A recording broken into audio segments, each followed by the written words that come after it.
최근 재판 판결 결과가 국민의 공감대와 동떨어지는 등 사회 정의가 제대로 이루어지지 않는 것처럼 보입니다. 예를 들어 800원 횡령버스 기사 해고, 접대 검사 면직 처분 등 법적 안정성이 위협받고 있는 것 같습니다. 법적 안정성은 법에 따라 사회 질서가 안정적으로 유지되고 사람들이 안심하고 사회생활을 할 수 있게 해주는 걸로 알고 있습니다.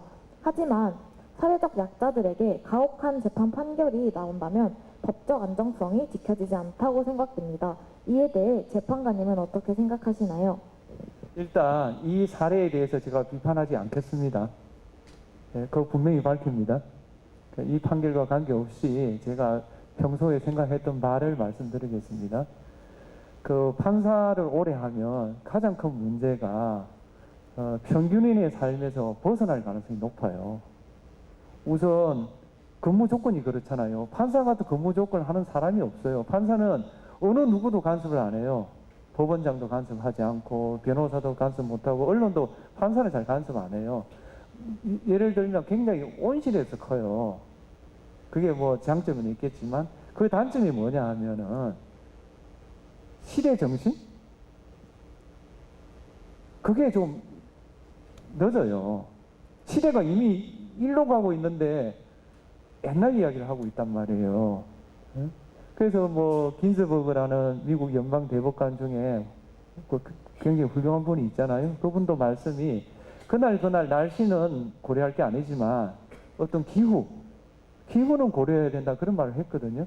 그래서 저는 지금 뭐 헌재를 포함하고 또 저 자신을 포함해서 법률가들이 시대 정신이나 또는 뭐 국민의 상식 또는 평균인의 삶에 대해서 어떤 식으로든 좀 배울 필요가 있다. 그리고 판사는 완결체가 아니다. 판사는 완결체가 아니에요. 그 몽테스크의 법의 정신에 보면 입법, 사법, 행정을 나눈다 이렇게 돼 있어요.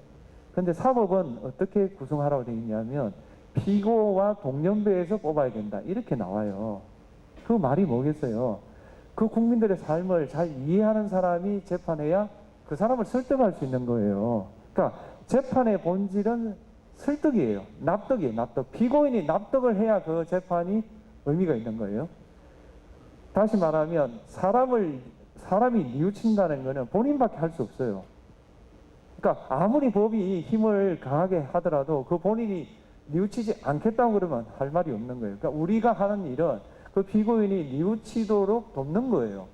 그러려면 그 사람을 설득을 해야 될 거 아니에요. 그 설득을 해야 되는데 시대가 이렇게 가고 있는데 저쪽 세계 이야기를 가지고 판결을 한다면 이 사람들이 납득을 되겠느냐? 좋아요. 생각이 달라요. 생각이 다르다면 누가 누구의 생각에 맞춰야 되겠어요? 국민들이 판사의 생각에 맞춰야 돼요? 그걸 묻고 싶어요. 지금의 판사들한테. 그리고 과거의 제 자신에게 나는 그거에 충실했는가?